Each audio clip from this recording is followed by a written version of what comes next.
You're listening to For the Republic, a love letter to Star Wars animation.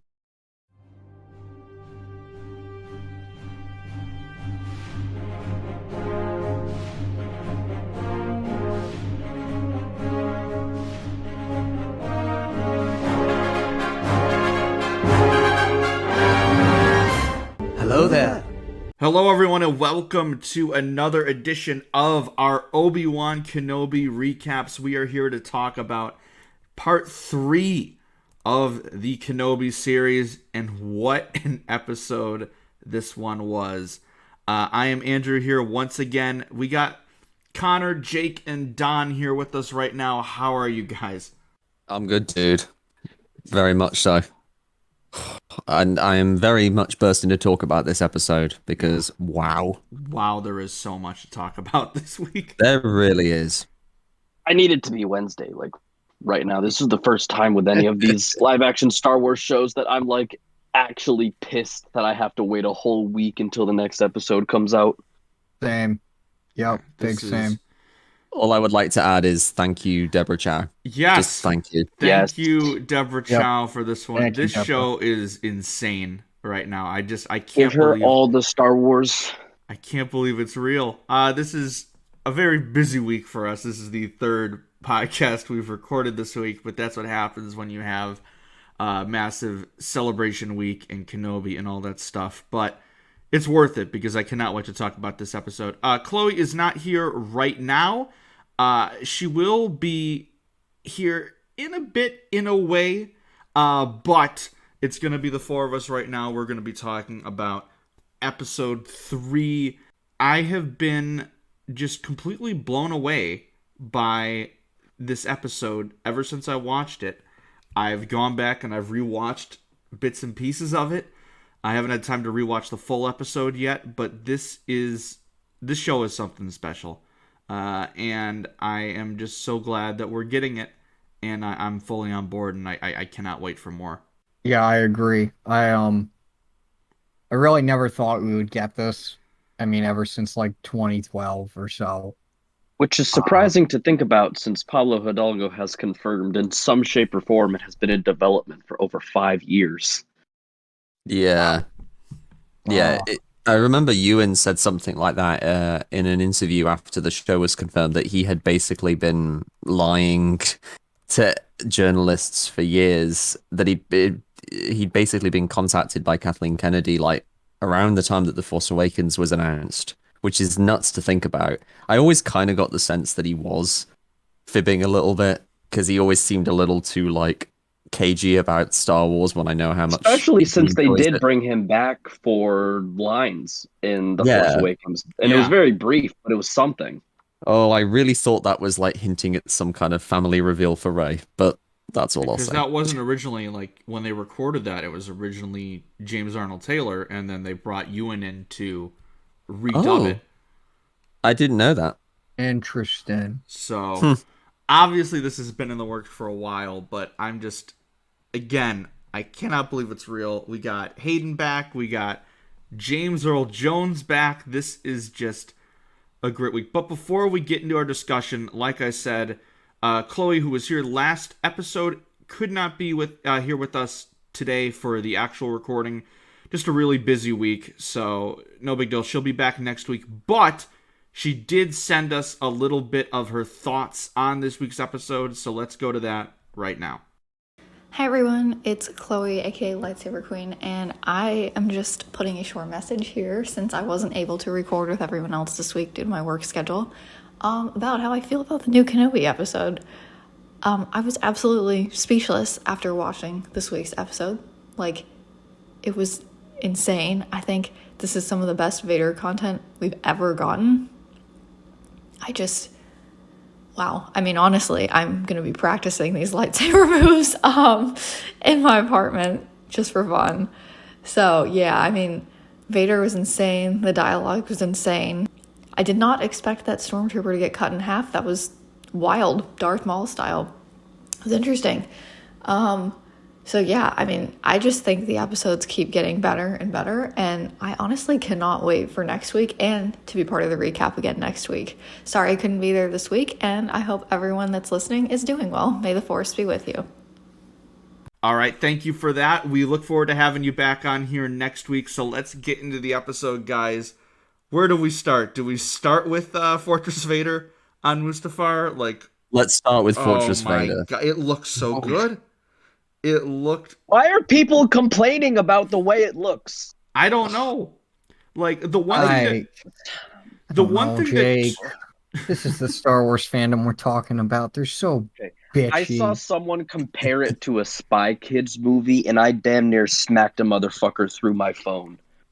Like, oh my God. Is it on par with Rogue One? No. Is Kenobi also probably a fifth of the budget of Rogue One and spread across 6 hours instead of 2? Yes.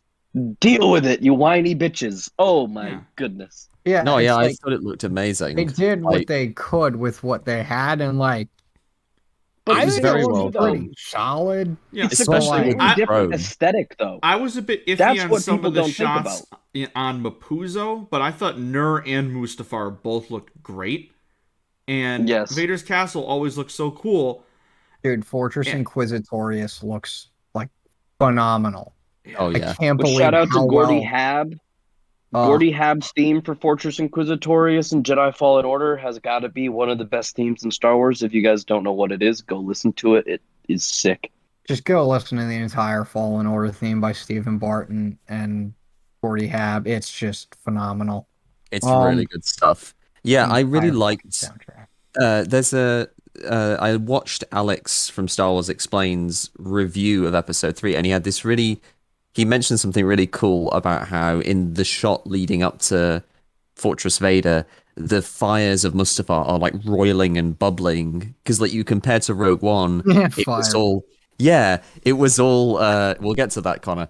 The fires were all very calm and flowing, the lava, and it kind of represents Vader's state of mind because here the fires are roiling and like exploding outwards because that represents Vader's mindset here. He is angry and full of hatred, as we later on see in the episode, and just I love that they took the time to kind of incorporate that in the environment. He's literally stewing in his rage on Mustafar. You love to see it when it comes to Vader content.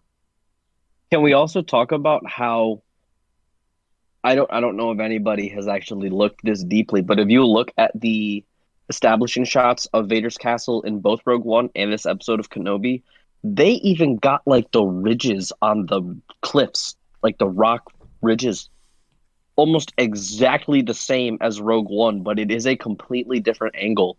Like, they have got the details down on this, making it look exactly how it did in Rogue One.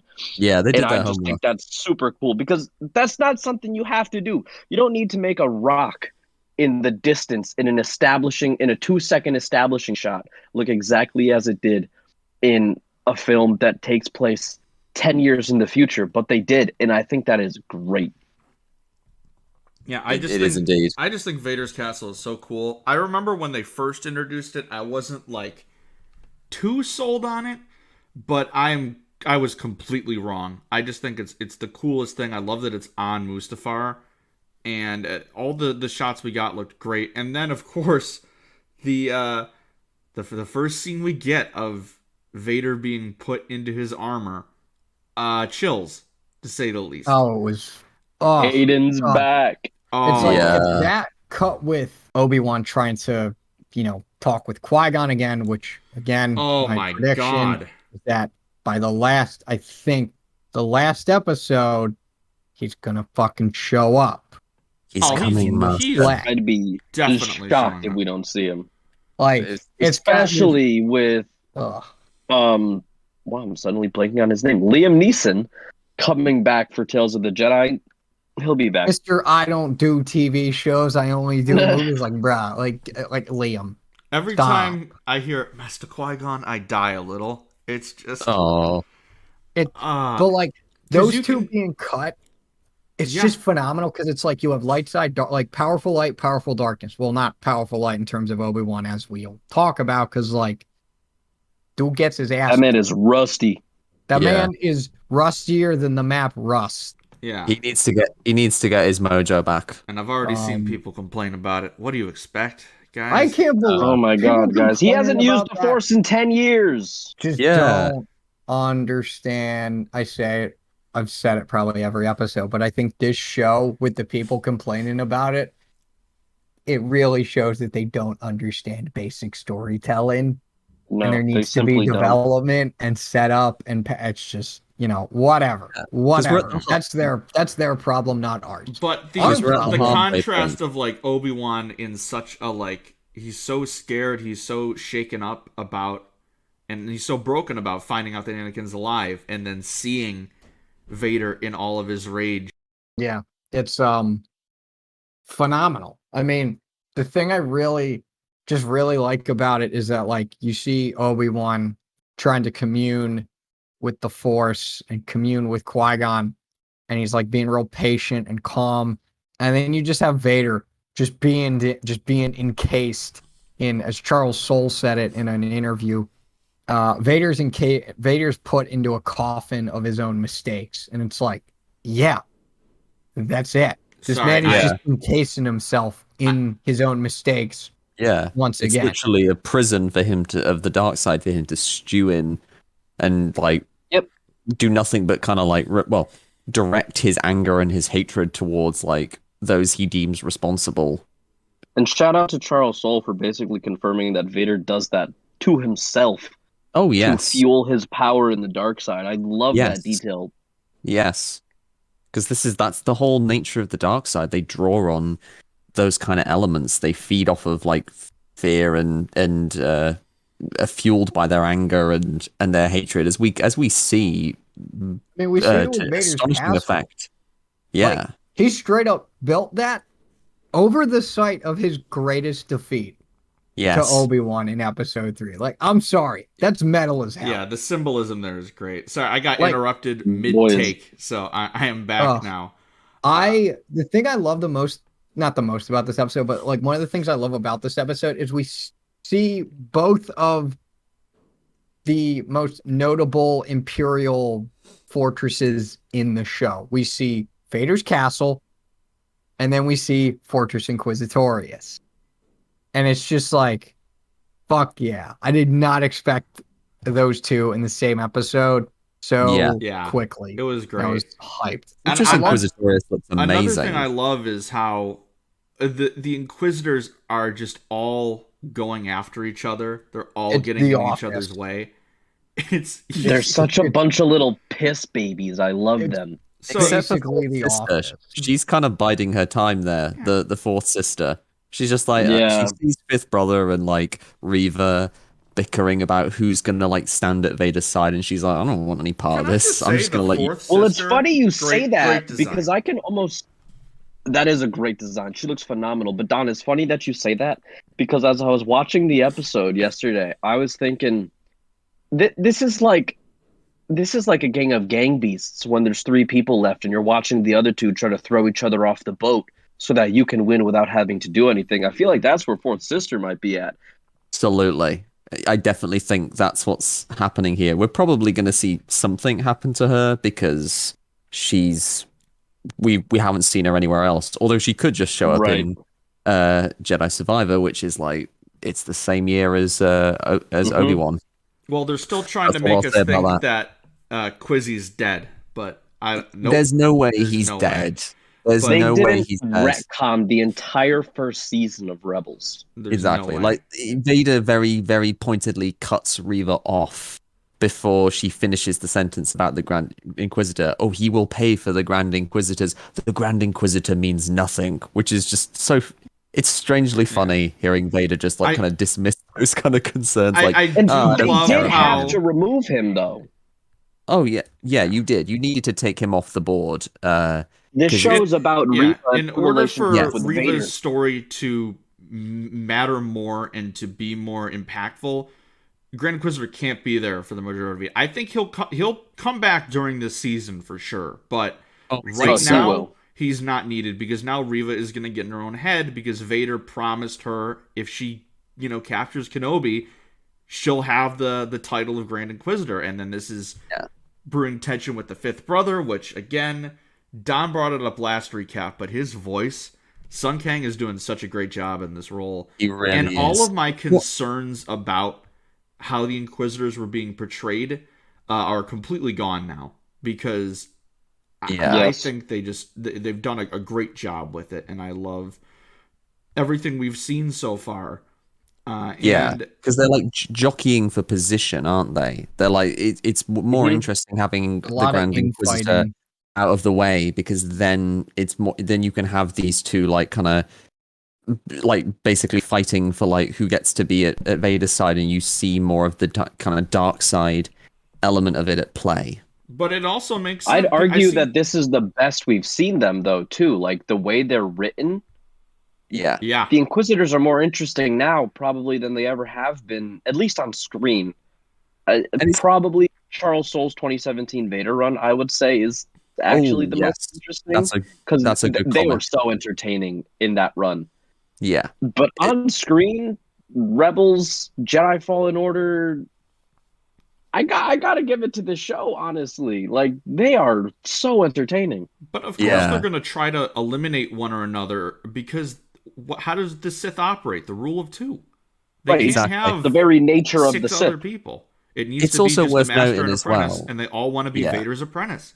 Exactly. It's also worth noting as well, there are going to be people coming into this show who haven't seen Rebels, who haven't even watched that show yet. So it's, there's going to be people like us who watch this who know that the Grand Inquisitor is going to be fine because he shows up in Rebels. But there's going to be other viewers watching this show, just like there were people who watched The Mandalorian who didn't know who Ahsoka and Bo-Katan were, who aren't going to know that and who are going to be like surprised if he shows up. So it's a smart move on the part of the show because you always have to assume that there's going to be people coming into this who haven't seen the more like the wider elements of the story, who probably have just watched the prequels, because there's a bunch of people, this is going to be their first time experiencing the Inquisitors, so you have to have that in mind. Yep. Yeah, because not everybody watched Rebels, like you said. Not everybody played Jedi Fallen Order. Most people probably didn't read the Vader 2017 run because, unfortunately, a lot of people deem the literary works as lesser, which if you do, don't. It's the best Star Wars. Read it all. You will not regret it. I agree. Yeah, I'm echoing everything you're saying right now. But the beauty of this stuff is they make these shows to where even if you don't know the plot of Rebels or anything like that, it's still easy to follow and it's still easy to get behind these characters, and then playing Fallen Order or watching Rebels adds just so much more to all the stuff but you're not going to get lost if you're someone that had only watched the prequels and are like, well, what's going on here? They make it very easy to figure, okay, these Inquisitors are, dark side people. Vader is the leader of them. Like it's just very easy to understand.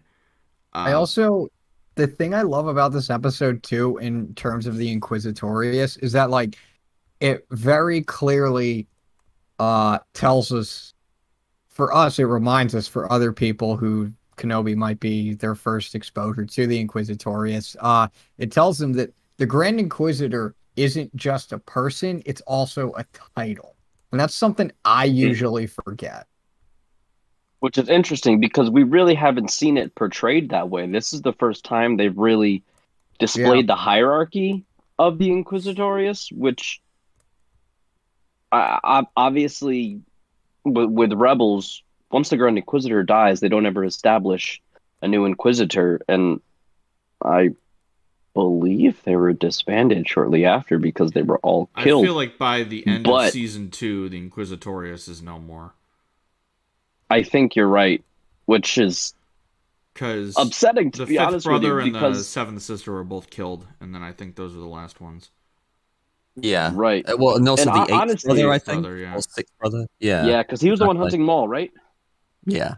Yes, he was. Yeah. He was hunting. Yeah, he was hunting him. There could be there could be more that are revealed though. I almost get the sense with like what they're building to with like the Thrawn stuff in like the Mandoverse that they could just Plus, say we have that the like Shadow of the one. Sith with the Acolytes of the Yes. Beyond. Yes, they could be like one or two Inquisitors that survive and like play a role there going forward, which would be interesting. So one of my personal headcanons that I like to think about in regards to the Knights of Ren is that there's a hierarchy to the Knights of Ren as well. And so each one, that's not their name, that's their title. And so they would have like an heir in line. It would be interesting to see something similar with the Inquisitors because I'm not going to lie, I think the Inquisitors are probably my favorite addition in the newer era of Star Wars to be made to the original trilogy. I just find them so interesting. They're all such interesting characters, and they all have great dynamics. And they've all been in what are becoming or already have become some of my favorite stories in Star Wars now. So they're just a freaking great bunch. I really cannot talk enough about how much I love these guys. Yeah. I feel the exact same way. But Same. they lead a group of probe droids out to all these mining planets because they got a tip that Obi-Wan was heading to a mining guild, and then we find them on Mapuzo, Obi-Wan and Leia, and we get a lot of really great scenes of the two of them talking. We really still get to see how much Obi-Wan's like trust and hope has just been shattered. The minute they get to the rendezvous point and they realize no one's there, Obi-Wan immediately gives up. And I'm really loving the show's just depiction of his psyche at this point. Yeah. Because like everything that happens from that point onwards kind of spirals out of him not trusting people. Because if he just stayed where he was, as we like go on to see, as we would have found out, Tala would have still shown up, and everything that happened would have been avoided. Yes. Yep. He would never have been scammed by the probe droid. The Inquisitors would never have like gone to Mapuzo straight away. Oh, frack! It really is just great writing. People, I feel like, are letting the production value, which yes, I will admit, is not necessarily on par as what I would like with my live action Star Wars. But the writing is so good. How can you get mad at this stuff that we are seeing when the writing is that good? Yeah, like because we kind of skipped over that bit to like get to the rendezvous point, but like the bit where Obi-Wan and Leia are in the mining ship, and Obi-Wan is fixing Lola for Leia, and Leia just very quietly asks him, "What does the Force feel like?" And he says, "Have you ever been scared of the dark?" Explanation of the Force I've ever heard. I love it when Jedi seriously describe the Force to people. That might be my favorite because it's so good. It's so simple and it's the perfect thing to say to comfort a child who is no doubt scared of what's going to happen to her. So yeah, so it's I interesting love that. too because I almost feel like Leia's body language in that scene, to me, she felt familiar with what he was describing, just the way she reacted to it. And I find that also to be great writing because obviously we know Leia's Force sensitive. She will grow up to become a Jedi. And there's a lot of scenes like that in the episode where Leia seems to kind of see into people's minds a little bit because of the Force. She really is written. Again, I can't stop talking about the writing in the show, but she is written perfectly. That is Leia, and I believe Leia. the actor's name is Vivian. I don't know Vivian the last Lyra name. Blair. She is Vivian Lyra Blair. She She's very is good here. phenomenal. She is a young Carrie Fisher in every way, shape, and form. And just the line, "Have you ever been afraid of the dark? What does it feel like when you turn on the light?" It all-timer Star Wars. Brilliant. Very good. All time. Trust Obi-Wan to like have a great explanation for like how the Force feels. Yeah. Even at his lowest point in his life too, obviously, like he's been disconnected from the Force for 10 years. He is fully commit to the Jedi being over. He does not seem to have any interest in even at this point in time. I would almost assume he wouldn't want to train Luke or Leia when they got older, because to him it just probably is better to let the Jedi die out, and to still hear him be able to give that kind of explanation to the Force in his lowest moment. That's fucking Obi-Wan Kenobi. Like, Yeah. Yeah. It also really, I know I haven't read Master and Apprentice yet. I know. Neither have I. I need to get to it. Shame me. Yeah. That's I know, but like that whole conversation reminds me of like the one passage I know in Master and Apprentice with Qui-Gon where he's like, I don't turn towards the light because I think I'll win some type of cosmic game or whatever it was. I turn towards the light because it is the light, and like yes. that's I don't know what kind of fucking reference and shit what kind of research Joby and Deborah and Hannah did, or if they talked with Pablo, which I assume they talked with Pablo a lot. But like, come on. If it wasn't intentional, you can definitely see the through line there with that reference. Thought of that. I it hope that's the connects case. so well. It really does. Honestly, Yep. I find it hard to believe there wasn't a connection in some way, whether it's just Deborah read the novel before writing the series, or whether Pablo's like, hey, keep this passage in mind, or whatever. It's just, oh my fucking God, that moment was amazing. Especially with all the stuff, with all the writing on the wall that we'll get to in a bit. Oh, yes, definitely. So I think it's time we talk about the biggest snitch in the galaxy now. Fucking Freck. Fuck Freck. Freaking Freck. God damn it, I love his voice, but god damn it. I just find it hilarious that I was like, oh, Zach Braff is just putting on this weird ass voicing this guy, but then we get the equivalent of a space MAGA, and it is. It really is. That's like he's that is literally one of those stupid Republican fucks that has like a Blue Lives Matter Punisher sticker on the back of his souped up truck that he doesn't need. Like, yeah, he had the Imperial Lives Matter. Like he's real cool with you, flag but on like, his car. Absolutely. He'll snitch you out the second he gives a lift to stormtroopers, and like also he's literally a mole rat. Like, yeah, not the good kind.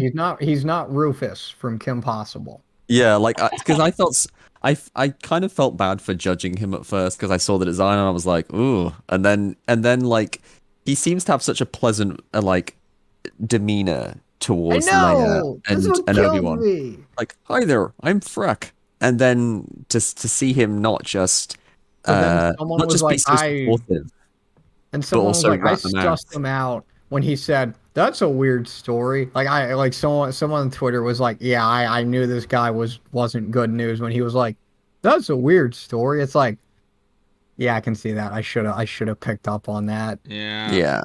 Also, I don't know about you guys, but when Leia, okay, also first, I love that Leia took the initiative of running towards the transport ship because it reminded me of when in Return of the Jedi she hops on the speeder bikes in Endor to chase the scout troopers. Oh and yeah. Luke's just like, are you fucking kidding me, Leia? I mean, it reminds me just of that. Her outfit in this episode is pretty much her Endor look in Return of the Jedi. It is very reminiscent. Also, and I saw someone point out on parallels Twitter, in the show are unbelievable.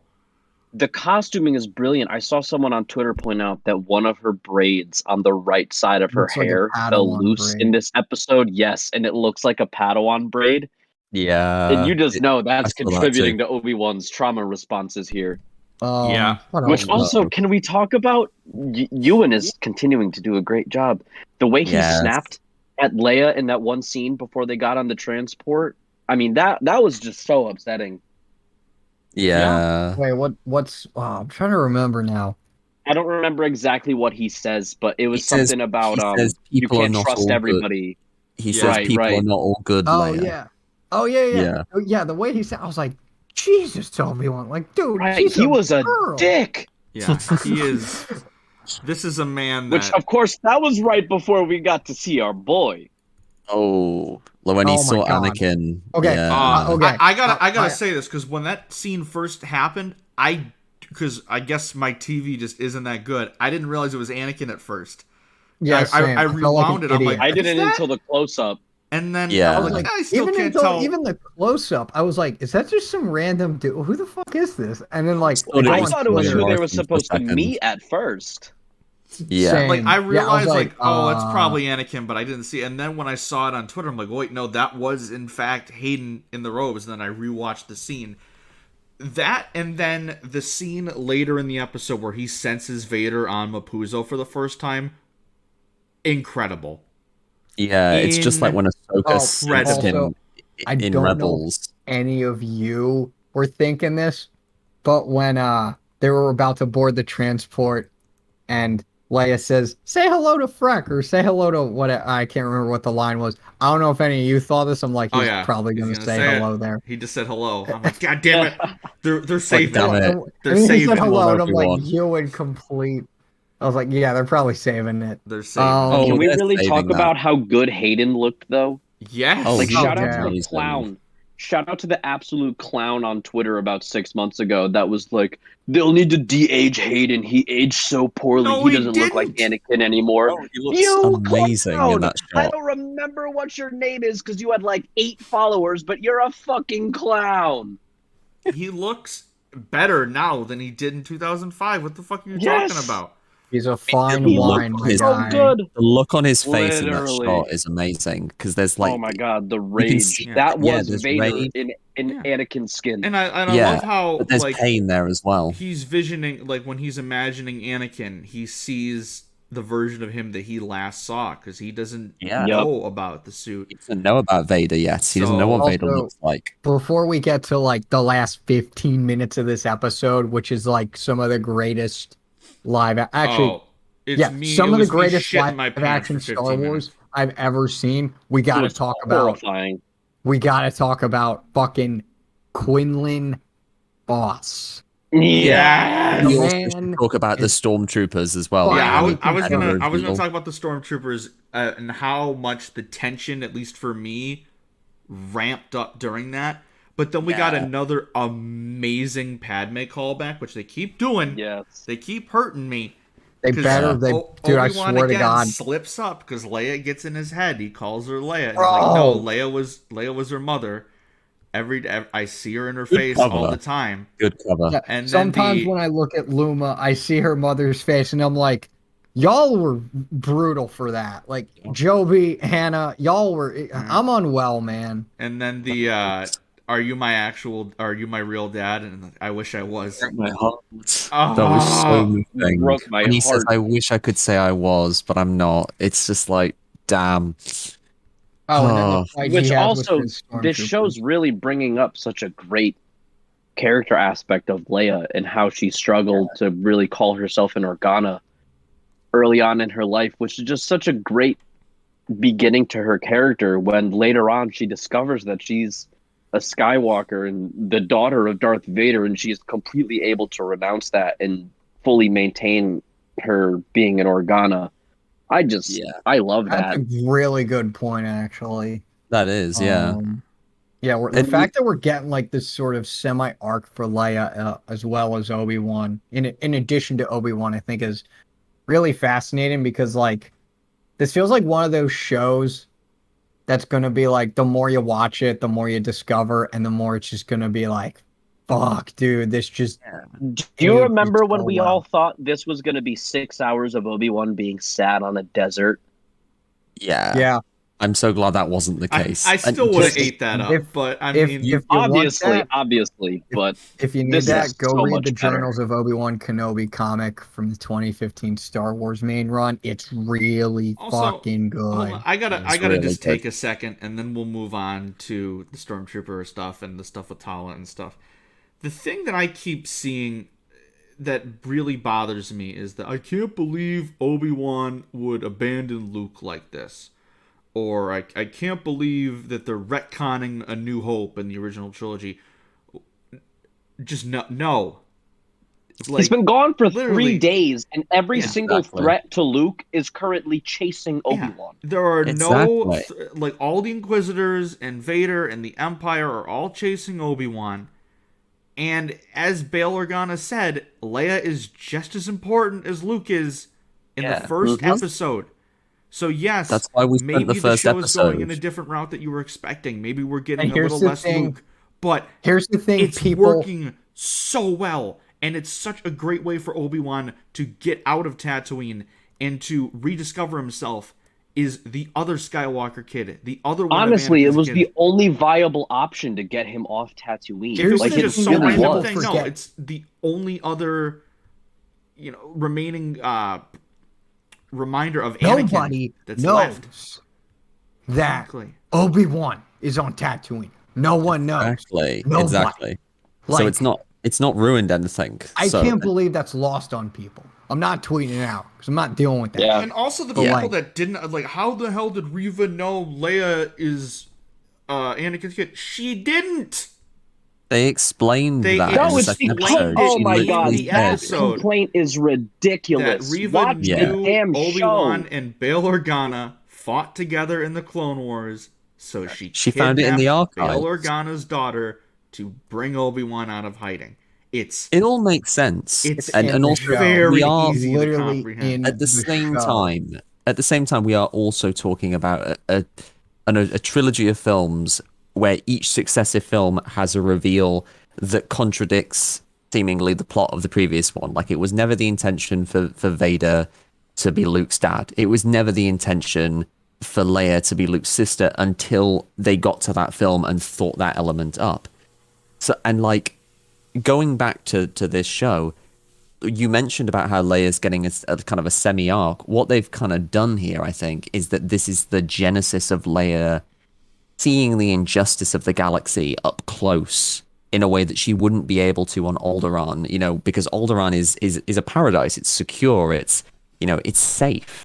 But having Leia go out and see places like Dayu and places like Mapuzo, where the Empire has oppressed everyone and everyone's living in fear, and the people and the only people who like support the Empire and believe in it are people like Freck, who rat out strangers to the Empire. This is the beginning of Leia like really getting that drive, that inner rebel spirit that she will demonstrate so It powerfully really in the original is. trilogy. So they're not contradicting anything. They're not contradicting here. They're anything. adding to it. They're adding to it so much, because you're They're also adding now this. you're able to attribute Obi-Wan to the rebellion so much more than we had been able to in the past. Because before the show, we all assumed Obi-Wan didn't do shit for 19 years other than watch out Luke with a pair of binoculars. He didn't help the rebellion in any way. Now this is him helping the rebellion. This is him helping the person who will go on to lead the rebellion and be the reason the rebellion wins. And also, to connect to the sequel trilogy, we have a fucking reason why Ben Solo is named Ben Solo now. Exactly Yeah, it's that. like- Exactly that. I also love someone. I can't remember who, but someone pointed it out on Twitter. Like they said I love how much mileage Deborah Chow is getting out of an incomplete line in A New Hope, and it's the line where Vader goes, I haven't felt this since, and then he stops, and it's like we Exactly. obviously know that's also going to play into the last episode, their second duel, because I truly believe this is not the first. This is not the No original. We'll way. get a No, second it is duel not because the- We're getting a Hayden second and duel.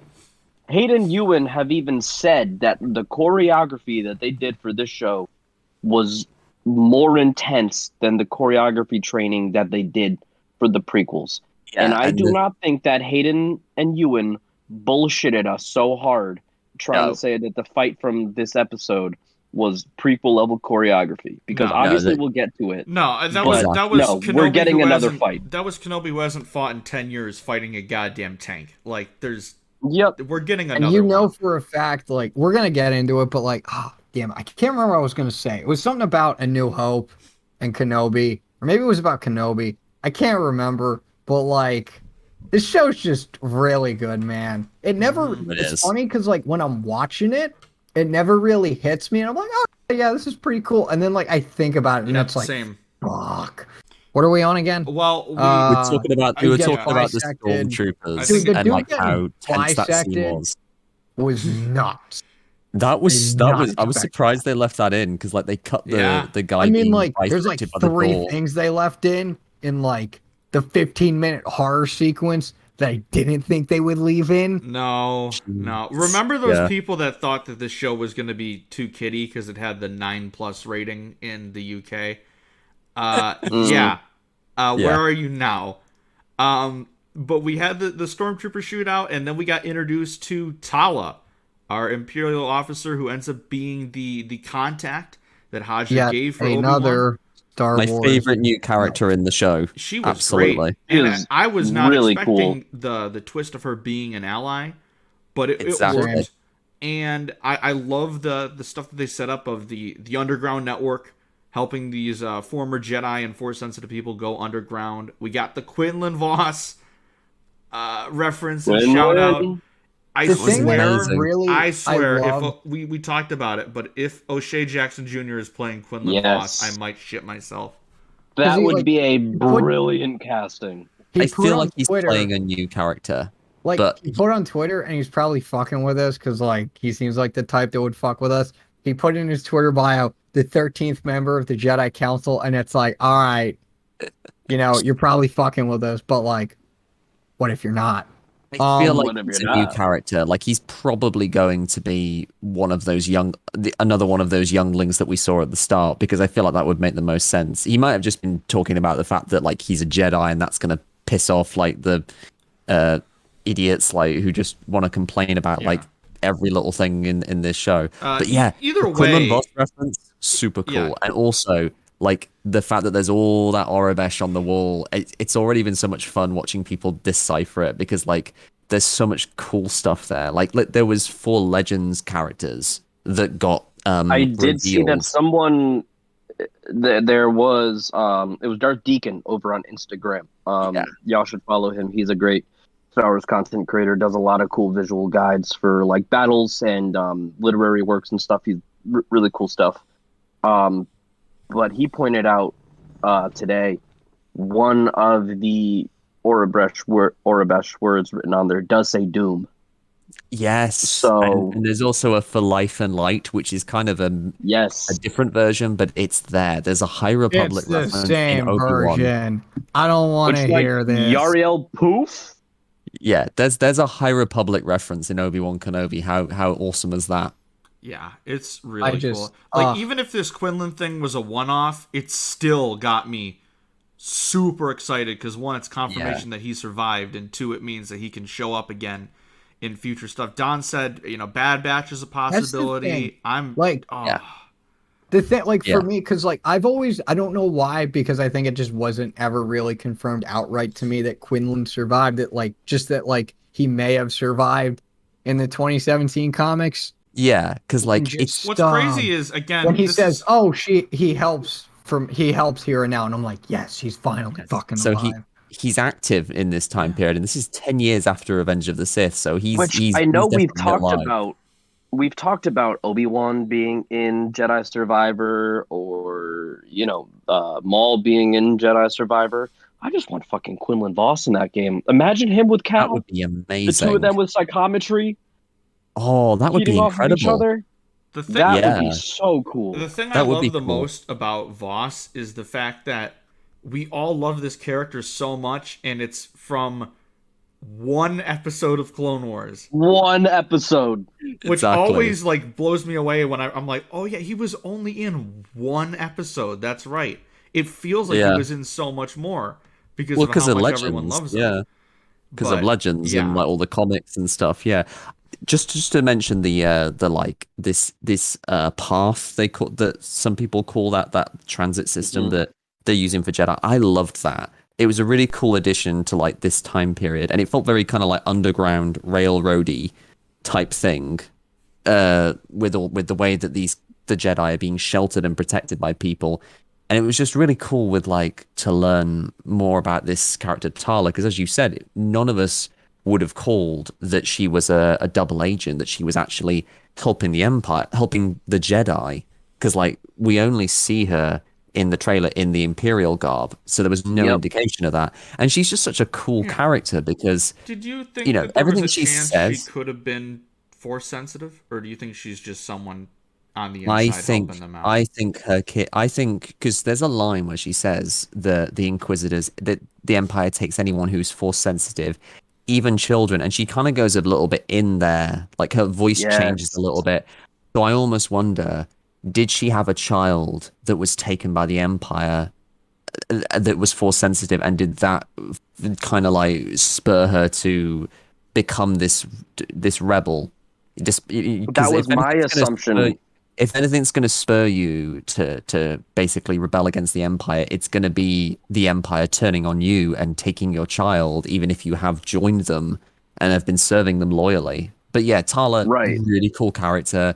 Indira Varma, she's awesome. She was awesome in Game of Thrones, and she's awesome here. It's like I hope she sticks around and survives the series because I really like her. She's my new favorite character in the He show. is a goddamn MILF. There it is again. Well, okay, we're gonna sidetrack Connor's horniness here. I just wanted to say personally, I hope she's not Force sensitive because them continuing to brace this aspect of ordinary people sticking their neck out to the Empire to help these essentially superhuman Jedi throughout this time it's so cool to see. Like, again, because assuming she isn't Force sensitive, which again I hope that she isn't, she's just an ordinary person doing everything she can to help the legendary Jedi Master Obi-Wan Kenobi, and she's doing more for these other Jedi than he had been for the last 10 years. And it's really cool to see that importance just put on regular people, because Yeah.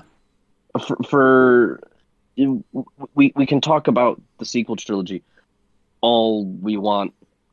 The message there sort of shifted from anybody can be a hero to, well, you have to have some kind of blood. Whatever. It's great to have that message be put aside for now, and we're back to the anybody can be a hero aspect of it. I love that. I think This that's story great. this story is channeling a lot of the Last Jedi's themes in the best way, especially It with how really it's, is. it's approaching Obi-Wan's journey thus far, and like Yep. where he's going. Because like obviously this is the third episode, so we're halfway through now, which is wild. Which, But like it's upsetting. yeah, it's upsetting some of the stuff that happens with Obi-Wan. But Well, this is we like say halfway through. Ewan did say it was a 6-hour series, which maybe he was just rounding up because a lot of people like to say, oh, 1-hour episodes, even though they're 45 minutes. But that almost makes me think these last 3 episodes might be longer than the first 3 were. Maybe it's feel like just that's wishful the case. thinking. I think the but yeah. finale will be extra long for sure. I Like Book of agree. Boba I Fett. mean, yeah. if they can still call some of these Stranger Things episodes of TV when they're like an Those hour are freaking 45, movies. then they can do that with Obi-Wan. But we get introduced to the underground passageway. They keep going down the tunnels, and then he shows up. It starts, yes. And Yeah. as we said, the maybe the strongest 15 minutes of live action Star Wars we've had in ages starts here. Vader brutally killing all of these townspeople. The neck snap is the one that got me. Yeah, I gasped When at that. he cheated that man out the window? Oh, it's it's probably some of the darkest stuff that like Disney era Star Wars has shown. Like having Vader just like, because this is the thing, because like we've seen the Inquisitors do dark stuff, like Reva lopping off the hand of that one Tatooine civilian who protested them being there. And the thing is, they need to establish that Vader he's not just like in charge of the Inquisitors, like he is worse than the Inquisitors. He's more terrifying than them.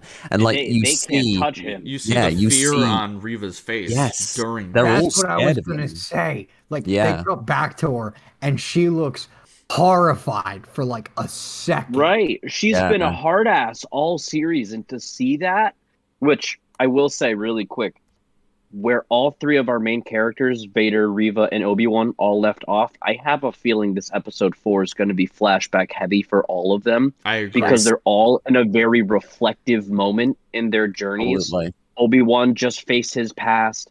Vader just faced who I assumed has been his future for the last 10 years. He's been thinking nonstop about getting to Kenobi, so he's in that moment. So he's going to have his reflection. Obi-Wan is facing his greatest failure. That's going to lead to a lot of reflection. Reva, we see her in the Jedi bunker, seeing the Jedi logo. It pissed her off. So I really do. That moment to me felt like confirmation that she was one of the younglings in the opening scene. Yeah, I think and I just feel like this episode 4. And it made her angry this episode 4 is going to be flashback heavy. It made her angry because like she saw that she could have had a different life instead of being an Inquisitor. She could have escaped, and she could have been taken to safety instead of having this existence where she has to be ruthless and ambitious to the point of like killing people just so she can stay alive. Because like we talked about that look of fear on her face. That's very revealing, because that tells us. And Vader like, threatened her at the start of the show. Yeah, or the episode. Fail me and you will not live to regret it. Just ask the second sister. Too soon. Sorry, Too Connor. soon. Stop. But another thing I love is how much Obi-Wan is still in his own head, because Vader probably thought by doing this, Obi-Wan would storm out, be the hero he used to be, ignite his lightsaber and fight Vader there. But what does Obi-Wan do? He runs. Yeah, because that's all he can bring himself to do. He is still too in his own head to face his own failure. Yeah. Again, Jedi Master Obi-Wan Kenobi, this legendary figure, is too afraid to help people.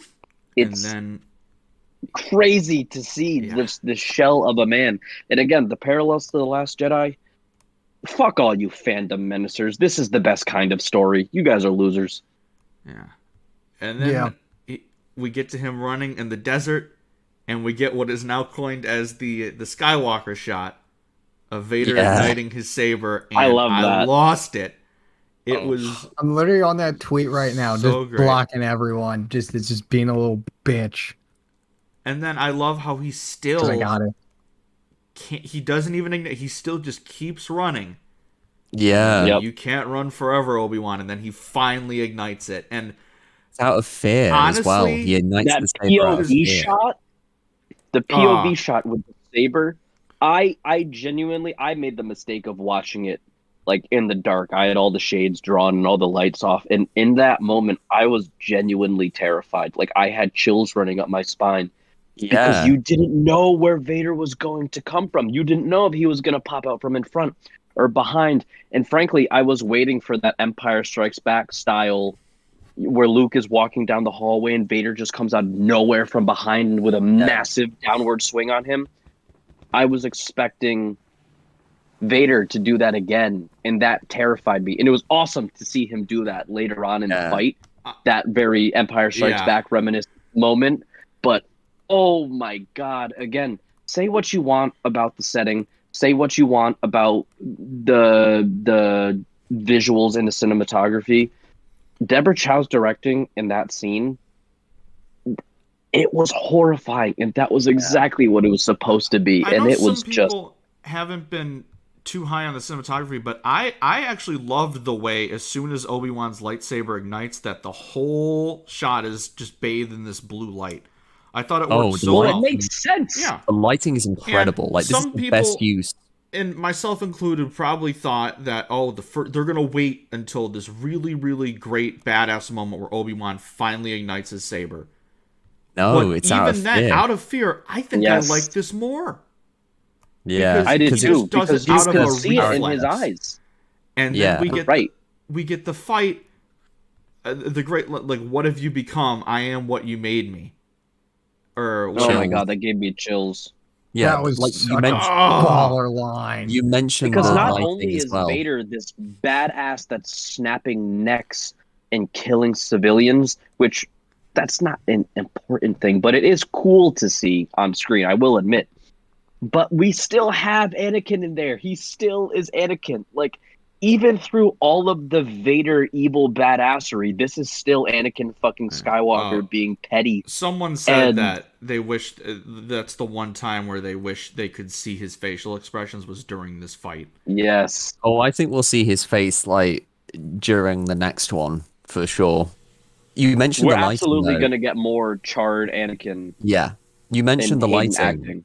The lighting here is so good. It was very reminiscent of The Force Awakens, and it's like probably Yes, the the best forest use fight. of a lightsaber as a light source for everything. And like later on, when I mean this, I'm gonna say it. This is the best Vader has looked in live action since Empire Strikes Back. The way he The was suit shot, is beautiful. the way he was lit, it's amazing. Like the way everything reflected off his helmet, and the moment later where he's standing amid the flames and you can see the fire reflected in his eyes, like literally like symbolizing just what drives him, like his white hot burning anger at like his Are we going to predicament. that moment with the flames right now? Because I have things Let's to say. go to it.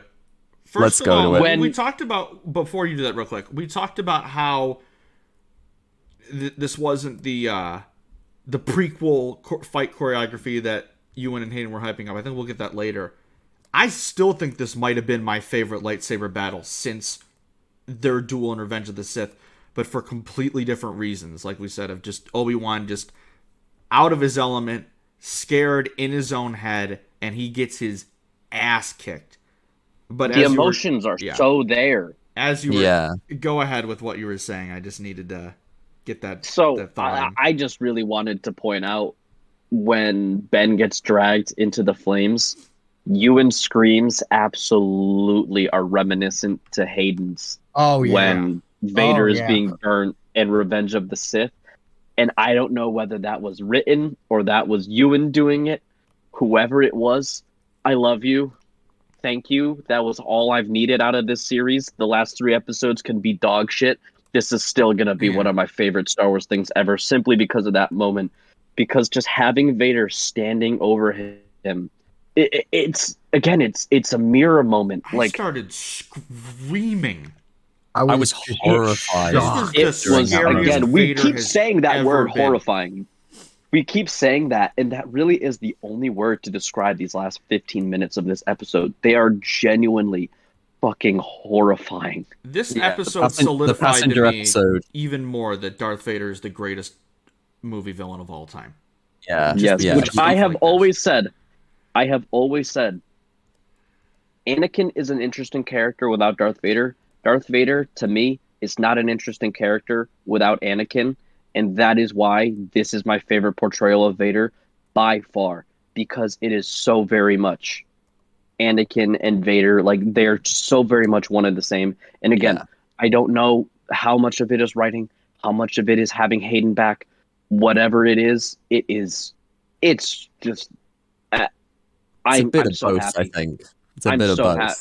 I would assume so, but it's exactly what I've wanted out of something like this. It's perfect. Same. Absolutely. Like, definitely with Vader's portrayal, because everything he does there is informed by the pain that Anakin feels and like the loss and like the hatred that he's like now twisted towards like Obi-Wan. But yeah, that moment when Obi-Wan is dragged into the flames, it's just, it horrified me. It was like, it's awful to see. It's literally like his lowest moment. His former apprentice just And like, we weren't sure what was going to happen there. Yeah. We didn't know if Vader was going to capture him, if we were going to get an entire episode of Vader torturing Ben.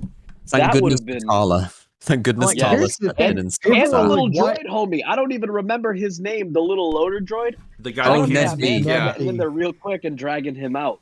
We almost forgot Ned B there. I like Ned B Ned. coming in clutch, man. Yeah. MVP of this show so far. He But doesn't do He's that. adorable. The shots of Vader looking out at the flames, chilling. Like some of my Oh, favorite The Vader reflection shots in his ever. eyes are Incredible. Oh insane. my god. Incredible I shots of just Vader. remembered what I wanted to say earlier. Because like I remember as a kid, not as a kid. I remember early on, the whole like Leia being a Jedi thing. I was just never a fan of it because I always just envisioned her as just a politician because like that's where the core of her character was. But like I'm warming up to it more and more, especially because of the fact that like, dude, let's be real. If she gets trained by Yoda, there is no original trilogy. There is Okay, no but sequel trilogy. She would just here's the wipe out thing. the Empire. Thanks to this show, Leia's already had more training from Ben than Luke ever did. So I would love to get some Jedi Leia stories in the future and really have this on portrayal. Just give me a of what if and Ben's just show me just influence on Leia Leia. just Yeah, that would be wiping the Empire the fuck out. Like that would be And pretty really cool. quick, She could go before we get toe-to-toe. away from the loader droid, have any of y'all watched Lost in Space? I have Yes. not. Yeah, I've seen the Lost in He Space reminded movie. me so much. So I'm talking about the Netflix show. No, I haven't seen The that. I loader haven't seen droid reminded me so much of the robot from Lost in Space, and I think that's why I found him so endearing. it. Yeah. Just it's a neat little connection that I made when I was watching, and I wanted to point it out. It doesn't really contribute much to the show, to be honest with you, but it's just something that I found interesting, and I really liked it. Well, because he's like a protector, isn't he? And he's Yes. like this big imposing looking droid, but he's also very gentle. Uh-huh. Like when he leans over to when Leia introduces Lola to him, and he just leans over and just looks. And then also that moment Yes. when he's squaring off against the stormtroopers, and he's got the little hammer behind his back, Yep. you know, just in case they And fight. yeah, We know again, he's that's gonna fight exactly them. how the robot is in Lost in Space, and so I don't want to assume that they got some inspiration from Lost in Space, which again is a fantastic Netflix series. Yeah. But I'd be fascinated I to see love if that. that's like a thing in the when they do the Disney Gallery episode of Obi-Wan, which Yes, I'm I'd looking forward to love that to so see much. that. The That's Book of that Boba Fett episode. one was wonderful, and the one for Yeah. this show, I'm sure, is going to be just as I great. really- The It's gonna be creative minds incredible. behind the show I are awesome. really fucking hope that it's not just I don't care like if it's a 1 hour, 1.5 hour just single episode, fine, I'll still love it. But like if it's split up into episodes like Mando season 1 was, where they talk about each aspect, the music, the writing, the directing, the everything. I would just love would that love so that. much. I would Yeah. also love that. That show agree. this show deserves that to me. It does for sure. Especially because of We almost how forgot about anticipated Jabim as this well. was. We Yeah. almost forgot about Jabim. Oh, bro, The fact that fucking Jabim is now like, dude, is and now it sounds like canon. we're going to Jabim. Yeah, no, we are definitely going to Jabim next Like, episode. I would be which is- shocked if we don't. And it's and that also I think brings with it flashbacks to the Clone Wars, because obviously Jabim is this. It's kind of like a big deal in Legends, really. From what I know, it was the site of like a huge battle that was quite costly for the Republic. It was really hard fought, and it's like a rainy, rocky kind of environment. So it's already very distinct from Mapuzo and Dayu and Tatooine, which will be really fun to Obi-Wan see. in that battle in Legends was presumed dead. Yeah, exactly. So we're probably going to get some flashbacks like that are I mean, similar to I- that, but I different think- with Hayden and Ewan. Yeah, I think Clone Wars flashbacks are coming next episode. They feel inevitable for next episode. wild. I feel like it's going to be. I know they've I been won't say beating mostly around- flashbacks, but heavily. Oh yeah. You know what? They've been like, I know there's a few Twitter mutuals of mine that have been like, we need Natalie Portman in this show, and they've definitely been beating around the bush with like Padme mentions here and there, because like I swear, dude, bro, this entire fandom, or at least the fandom that watches Kenobi, is just gonna go feral if we just get Well, okay. Natalie Portman. We all a assumed flashback. she would never be coming back to Marvel in a million years, and here she And is, then she did. about to start press for Thor: Oh, Love yeah. and Thunder as a main character. She's always been vocal about how much she loved the prequels and how much she loves Padme. I guarantee you, they wouldn't even have to. She could sense that Disney was sensing her back, and she'd say, "Yes, I'm It'd back." be like And it'd so- just be like when Kumal said, when Deborah was interviewing her, was asking him to come on. He's like, Deborah, just it's Star Wars. You don't have to Yes. convince me. It's Star Wars. I'm in. exactly that. Yeah, Right, exactly. And if Right. there's Balls ever all a up. time to bring her back as Padme, It's now. This is the Yep. perfect moment. Again, obviously the show's completely finished. This will not influence anything. But if they don't bring her back, I will fully admit it would be a massive missed opportunity. I agree with that, honestly, and I'm still holding out hope for something little with Ahsoka or Satine. But if it doesn't help with the story, then I can go without it, honestly, because I like what we're getting here. Same. But we end Same. with Yes. Kenobi beaten, destroyed by his former apprentice, burnt up. All the parallels to Revenge of the Sith. But, at least Obi-Wan was hoping that Leia would get to safety. But who's waiting for her at the end of the tunnel? Reva. So what's going to happen here? I don't... is she going to be... Because honestly, I thought that this was going to be the last episode that we would see Leia, at least until the last episode of the season. But now it seems to me like she's going to be in it for the entire show. Yeah. So I know IMDb obviously isn't trustworthy because they also said Rupert Friend would be in all 6 episodes, and he wasn't in the previous episode. He'll be back again. He wasn't in this episode. He can't be. He needs to be sidelined. We need a reason for Reva to be chasing that position. We need her to be in command. We need that internal fighting in the Inquisitors. Sidelining him was perfect. The way they did it is interesting. He'll be back. Shut up. But IMDb did say that... What if we're wrong? That would be wild. We're not wrong. They're not going to retcon the entire first season of Rebels. It'll be I know really everyone... It'll be really... It's not going to happen. It'll be really, really fucking funny. And I said it, I think, on our previous episode. If fucking just Jason Isaacs comes out. It's like, hi, here I am, like, the other Grand Inquisitor. What happened, Grand Inquisitor? Why do you look so different? Well, I got stabbed in the chest, and Star Wars is just a soap opera in space, and they change actors all the time, and now I'm Jason Isaacs. I'd buy it. That sounds like a Robot Chicken sketch, but I mean, fair enough. Yeah, kind of does. I feel like Leia's gonna get captured, and then that's gonna be because I'm assuming Obi-Wan probably at this point thinks that she's back on Alderaan. So maybe they'll go back there and they'll be right. And his whole mission is just to get her home. So once she's home, there's no reason for him not to just return to Tatooine, which we can't have happen. There's 3 whole episodes left. Yeah, so I feel like I wonder if Obi-Wan's going to go to Nur probably because that's where they're going to hold Leia, and then we'll get. That's what I was going to say. That's what I was going to say. Yeah, because it makes a lot of sense. Because the last 2 shots of the trailer that we haven't seen too are also on Nur, where we see the new Purge troopers. And we see Reva blocking blaster bolts. I assume that's going to be... Those are the only 2 shots we haven't seen yet. That's it.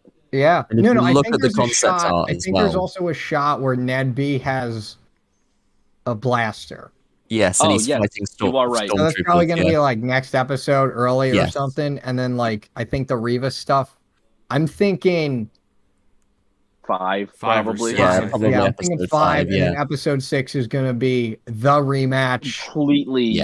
Completely unseen footage. I'd be shocked if they had any shots from 5 in the trailer. I know we're only down to 3, but I doubt any of those 3 shots are in episode 6. Also, I just want to remind everyone, Andrew Stanton, director of WALL-E, and a lot of other really good but really WALL-E's goated. Really sad Pixar movies, co-wrote the 5th and 6th episodes with Joby Harold. So you know what that means. Lots of pain. We're in for it now. I love pain. We know you do, Jake. Yeah. You just compared me to Darth Sion earlier today. You are Darth Sion. You were calling me ugly. You're not. I was like, Dad, you saying I'm like this crispy ass looking potato chip one-eyed dude? Like, one-eyed. Yes. Yeah. All right. So yes. I mean, I can't say enough good things about this show. It is unreal, and I can't wait for next week. We got to wait a whole week. So that's where we end things off this week. Hope you guys enjoyed our discussions of episode 3 of Obi-Wan. We'll see you back here sometime next week for our recap of episode 4. We'll have more of the crew on. It's going to be great. But as for the main show, I mean, it's been a busy week, so probably don't expect one next week. Probably the week after is my guess, because this is our 3rd recording of the week, and I'm kind of exhausted. But it's been great. Busy. It's been unbelievable. So Big week for Star Wars. Where can the good people find all of you while we wrap things up? So you can find me on Twitter under the name @DonovanMead. I also have an Instagram, Donovan_McComish. And I write stories and articles on swediitorig.com. I have a story coming out later this week, in fact, which we talked about on the Celebration episode. It's called Scars of War. If you like the Kenobi show, I hope you might like some of the ideas I'm exploring here. It's been a pleasure to write. Y'all will. It's really good. And I'm Jake did some very amazing excited. artwork for it. Very excited to read that one. It's super good. Connor, how about you? They can find me at Twitter @DevaBanana, where I just talk Star Wars and simp. That's about it. Yeah.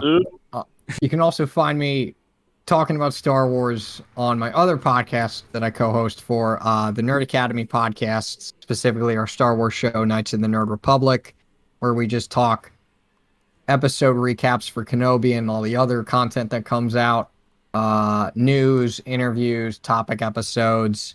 It's pretty cool. You can find us on Spotify, Apple Podcasts, pretty much wherever you listen to podcasts, we're on that platform. YouTube too. And then you can also find me at swediitorig.com. I write articles. I have a bunch. They just need to be edited. And I just have to remember to talk to people who are good editors to look at them. And I also write stories. I have a few in development, 4 to say. Well, there's more, but that's for another time. Yeah, I have a story coming out in September about. Nah, I won't reveal it. Someone. I have a story. You have a story coming out about someone. Yeah. All right, Jake. Yeah. Jedi Jake __ on Twitter. I know last episode I completely forgot to shout out the SWE stuff, even though my 2 friends Don and Connor also shouted it out. But yes, I am there as well. I do art, as Don mentioned. I did the cover for Scars of War, which was a blast to do that. And it looks so good. Thank you. That was fun. But I would say I write articles, but I haven't written one in 3 years, so that would be a lie. I write stories, which I have a couple coming out before the end of the year. A lot of Pain, some Kylo Ren, and some cool other new people that I hope a lot of people like. But yeah, that is all in the Star Wars Editor fiction stuff. Check it out in Star Wars Editor Discord. That's like the easiest way to find all the information on all of that stuff, whether it's the website or the stories or anything. All 4 of us are in that Discord, and it's like the best. We're like a whole big family there. Everyone's super great. So yes, go to the Discord. All right, and you can follow me on Twitter @StarlightAndrew. You can follow the podcast @ForTheRepublicPod on Twitter and @ForTheRepublicPod on Instagram. Just a reminder that for the month of June, for Pride Month, we're going to be supporting the Amidala Initiative. You can follow them @Amidala Helps on Twitter. There's a link to the GoFundMe there. It's a great cause, supports trans youth in Texas where all these horrible bills are trying to restrict their rights, and it's made and supported by a bunch of LGBTQ members of the Star Wars community. So that's where we're going to be supporting all June. Catch us back here next week for another edition of our Obi-Wan Kenobi recaps. It's been fun, and as always, may the Force be with you. Always.